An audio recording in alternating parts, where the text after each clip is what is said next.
Hello, ladies and gentlemen. My name is Anooshe Mushtaq.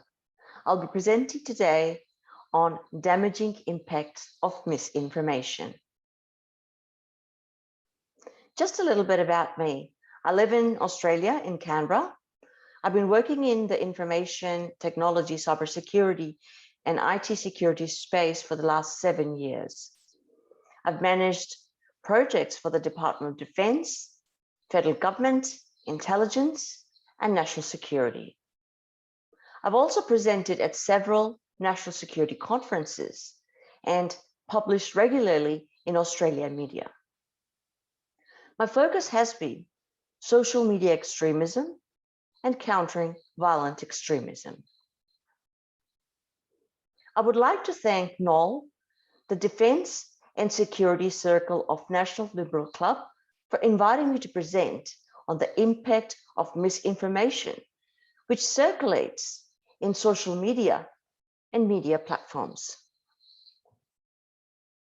I would also like to acknowledge and thank the Public Diplomacy Division of the North Atlantic Treaty Organization, NATO, for funding DSC to conduct a number of events on the title, Focus on Fake.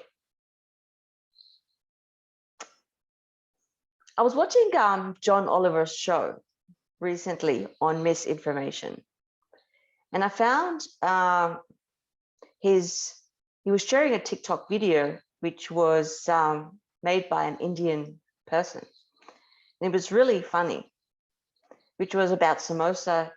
It's linked to cancer cure.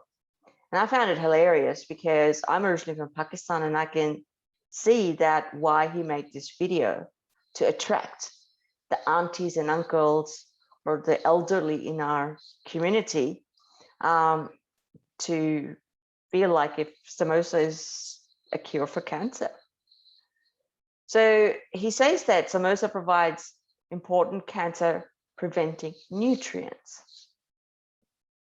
And then he built this diagram of mind, body, and spirit, but behind that is a samosa, which is quite funny. He also says that the Western food and medicine do not contain this one, which means that nutrient. Please share with your friends and family to show the beauty of Indian cuisine. Now, if my dad had a look at this on Facebook, he would share with everyone, like my uncles, my aunties, family, friends.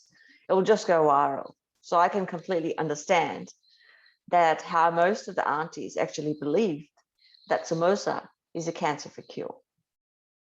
Now, something about Pakistani and Indian parents, just want to share for fun. If you look at like around 2005, they're quite strict around internet. So they would say normally, don't believe everything you see on the internet. Be careful. Now, if you take 2001, my father, my uncles will say, I saw this on Facebook. It has to be true. Yep. Now, something about a little bit serious. I'm going to talk about cyberspace and cyberbullying. We know that social media platforms provides entertaining and funny information like that samosa, but it is also loaded with toxic rhetoric and hate speech posts. We live in a digital world, and we are connected via various mediums. It is important that we educate our youth so they understand the vulnerabilities on social media.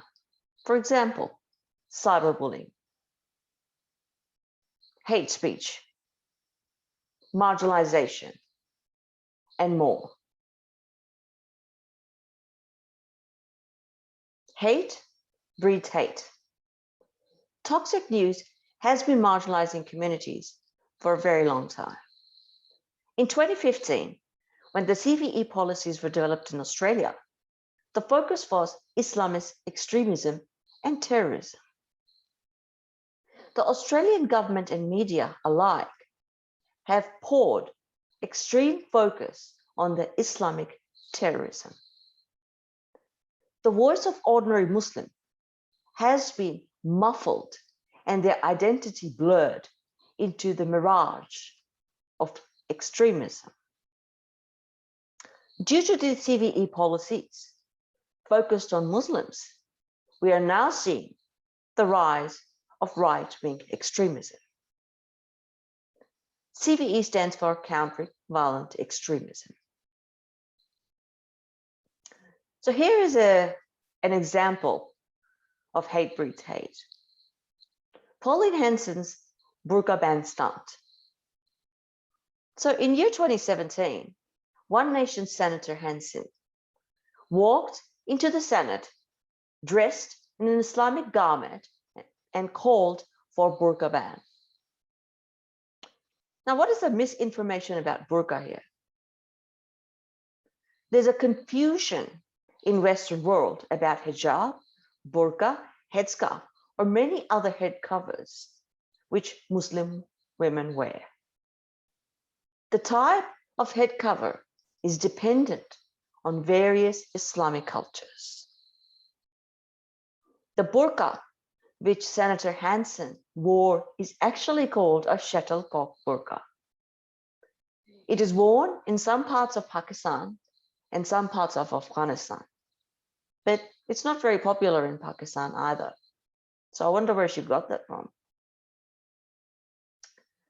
There are other types of head covers that are referred to as being niqab, hijab, abaya in parts of Arab world. So what was the impact of this Hanson's stunt?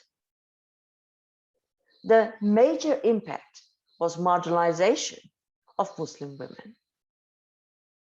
Girls' headscarves were taken off in the school because of this hate speech, because of this marginalization.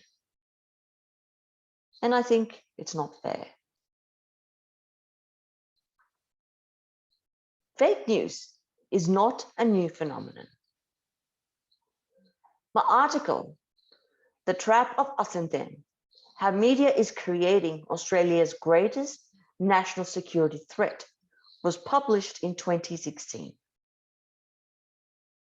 Now, the key message in this article is that divisive rhetoric is toxic and dangerous.